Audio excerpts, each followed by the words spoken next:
Hello everyone, Ragewood here, back with another video and a slightly different one today.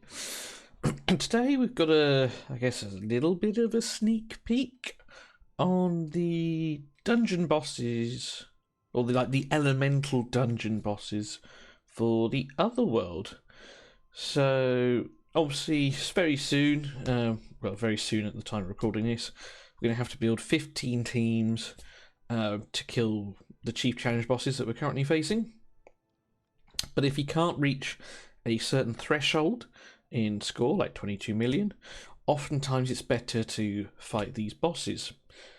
Or at least do one of them, because if it's the same as Season 2, it worked out that you would get more points. And I saw a video released by another CC today with a showing us a video of the actual boss, the crab tentacle thing itself. And I thought, I'll log into the test server, see if I can find anything. There was nothing there. But what I did find were the 3 dungeons and who the bosses are going to be. So I thought we'd take a look at that together.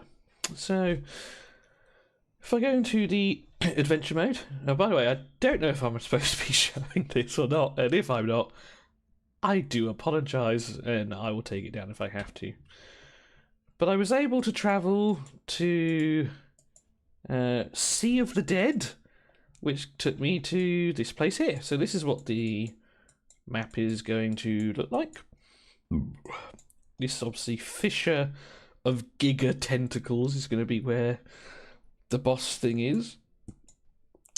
And I thought, okay, well, let's see what these dungeons are. So this is the elemental domain fire. And if we click on it, we can see the boss is going to be Rash. I think it's Rash. Which is interesting. Now, he's going to take more damage from lightning and necrosis heroes. And obviously we're going to have stage 1 to 5, okay. Now, if we view the info as well, we can see that Rash is not alone. He's going to be with 2 alphies. So let's just take a look at what everything does. And you see, round 1, or fight 1, we're going to fight 2 Horuses, a Finya, and a Liko. So Horus is the epic that everyone gets from Season 1. When taking damage, he has a chance of putting a shield on himself. He has attack down and the taunt with damage reduction and hit recovery, which is very, very annoying. Now, I have no idea on the layouts of these.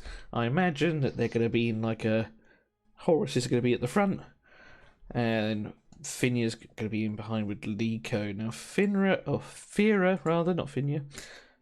He gains increased resistance based on the total number of debuffs on all enemies. He places buff prohibition himself, and then he's got a 3-line filto where he places attack down.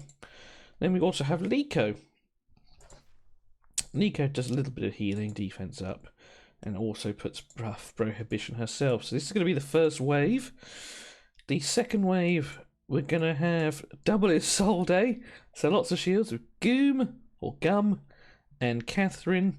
Now, Catherine's a support where she converts a percentage of her healing into shields.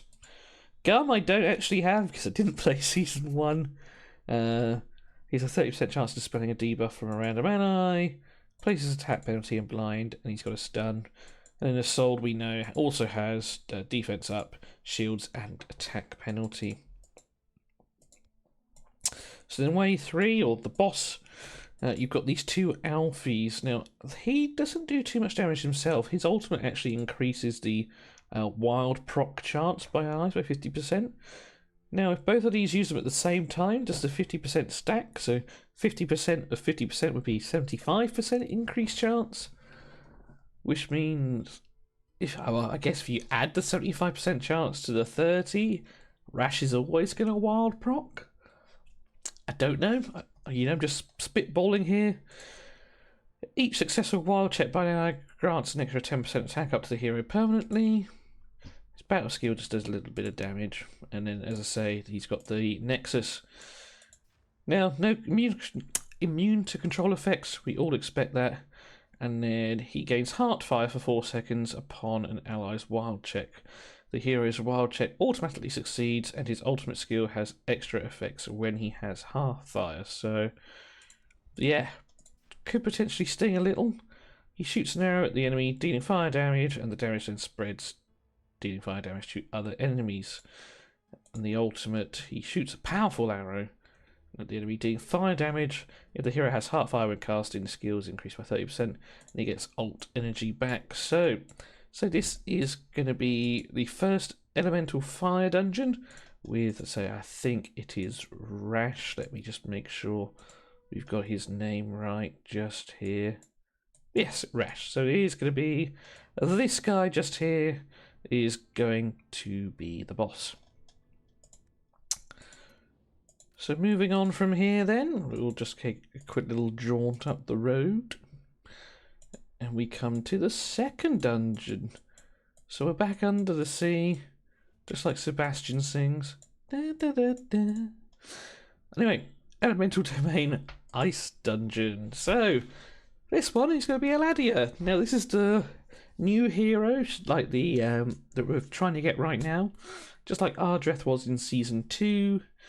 And I can't remember who it was in Season 1. Maybe, was it Util? I think it was Util. And she takes increased damage from fire and radiant heroes. Now, she's a shielder, so bringing shield removal, things like that is going to be great. And then if we view info for her, so the first sort of round is going to be double HS, double Vorish. Now we know what Vorish does. He heals on the damage he does. He has buff removal, and he has buff prohibition. So that's going to potentially smack. Etchez does some similar stuff. She reduces the damage they deal. She puts healing prohibition up. And then she has debuff dispel. My apologies. Not buff dispel. Yes, she deals damage in an area. 35% of inflicting charmed and recharge speed penalty. So that's going to be wave 1. Wave 2. Interesting way. We've got Cervelis, Furbath, and Gardus. Now, Cervelis does a little bit of healing, and he has ult down as well. 50% chance of reducing ult energy by 30%. So, a little bit of healing just there. And when enemies inflicted with invisibility, shoots an arrow at them, dealing cold damage and removing said invisibility, putting attack penalty on. Very niche. Don't play Torren, don't play Thea, I guess. Gardus, he's the annoying one that stuns everyone. So as you can see, he knocks everyone back. And there's a 100% chance of inflicting stunned. And a 100% chance of inflicting recharge speed penalty.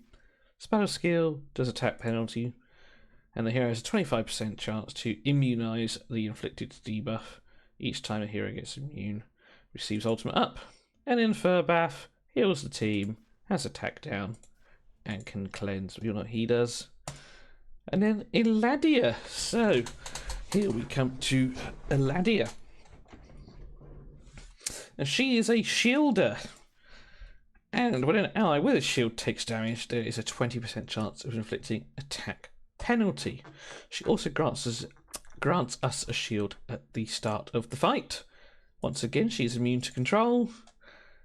Her battle skill deals cold damage to enemy and removes the shield. If the target is a non-elite, they steal it instead. Now, I'm going to assume that our heroes are classified as non-elite, so probably going to take our shield, and we are playing the fire faction or fire element is known to have a few shields, with Elminster, with Adolphus, and obviously Radiant Garrius Staff. So could potentially steal a shield from one of our guys. The ultimate, she does cold damage to all enemies, with 50% of inflicting frozen, somewhat annoying. She grants a shield and control immunity to all allies. And who are the allies with her? Well, we have 2 Lathanders here. Now, Lathander, when an enemy dies, gains their remaining ultimate energy. This shouldn't come into effect.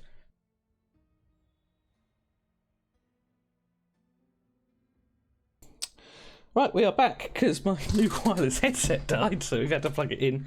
Anyway, as I say, this shouldn't come into effect Because if we're doing our job right, we shouldn't be dying. Moving along. Battle skill deals cold damage to enemy with a 50% chance of inflicting frozen. Again, somewhat annoying. Bit of a frozen theme going on here. I wish they'd just let it go. Deals cold damage to enemies, inflicting recharge speed penalty and accuracy penalty on the ultimate. And there we are. So that is the Elemental Domain Ice Dungeon. Again, no seasonal progress, and I can't look at the lineups because, again, I can't go in. I'm clicking. So then the last one. Last one we have, this is going to be Poison and Ice, I believe, for Season 3. Yes, Poison and Ice. This is Ivelios, so Dauntless guy here. Ultimate ignoring defense, so could potentially smack a little bit. But let's first look at round 1. Oh god, this is the first time I've seen this myself. We've got Iola, great hero, gonna be annoying, silences us. When attacking enemies under silence, 40% chance to change it to a stun. Her battle skill, she fires 2 orbs with a 50% chance of inflicting silence. So then we got a 40% chance to be stunned. And then her ultimate hits 3 times, inflicting silence and attack penalty. Irma, great tank. 30% chance of recharging her ultimate energy by 5% when she takes damage. She deals necrotic damage and gains hit recovery. And then she grants control immunity and damage reduction whilst doing a little bit of damage herself. Deverick puts attack down on us. He also has hits the enemy for skill. He has a chance of removing a debuff, or removing a buff from them rather. I used him in Season 2 to great effect. For that boss, I think it was Shinacton, just because his ult's a triple hit. He launches 3 attacks, dealing accuracy penalty, and that also helped with the Thunderbolts in Season 2. This last one, so 3 damage. Attacks 3 enemies, but if it's a boss fight, it's just going to be the 1. And he inflicts attack penalty. And then Nathaniel, he's the shielder and a debuff remover. When a buff expires or is dispelled from any target, he heals them, dispels 1 debuff from allies, and grants recovery over time. And then this is the shield and defense up. Round 2, then we have Thea. She she puts invisibility and debuff immunity with healing prohibition. She heals the ally of the lowest current HP and grants invisibility to the hero for 5 seconds when taking damage equal to 10% of the max HP. Naguk, he has a field around him that stuns every so often, grants a shield and defense up, and then he deals lightning damage and extends the range of his static field to the entire battlefield, so he's going to stun everyone at least once. Yui Cartle puts a shield and defense, I believe, defense up and heals them by 50% if they're below 50% HP. Deals lightning damage, removes all of their shield, and 75% chance of dispelling 1 buff. And then when an ally casts an ultimate skill, the hero grants a shield to this ally for 5 seconds. I knew there was a shield in there somewhere. Nestella, healer, marks the ally lowest HP at start of combat, increases their received healing and shield, debuff immunity, defense up, and then she has like a healing thing that dots out everywhere. She's awful with summon heroes, because summon heroes aren't bad enough already, because often she will heal the summon rather than the heroes. So that is wave 2, and then the boss wave we have Ivelios with 2 Shooks. Interesting choice for the Shooks, because I don't believe he's classed as a Dauntless hero, so perhaps curbing the damage capability of the boss. When an ally launches a basic attack, he has 10% chance of inflicting a derivative damage. I say, Dauntless heroes attack lots of times, potentially he procs this a lot, but we haven't got that, which is good. He deals lightning damage, and it grants attack up, or attack speed up to all Dauntless allies. Again, don't think they're Dauntless. And then the last one, he fires a mighty arrow, ignores 100% of the defense. So to say, this could potentially one-shot someone, maybe. We'll find out. Shook himself. I used him in Curse all of last season because he has Remove Shield and Alt Down. He gains 10% ultimate energy whenever an enemy gains a buff. He shoots 3 arrows, 75% chance of reducing the ult enemy by 5%. And he deals lightning damage, dispelling all shields, puts attack penalty on, and has a chance to put recharge affinity on if he removes a shield. So yeah, there is our 3 elemental domain fights coming up soon.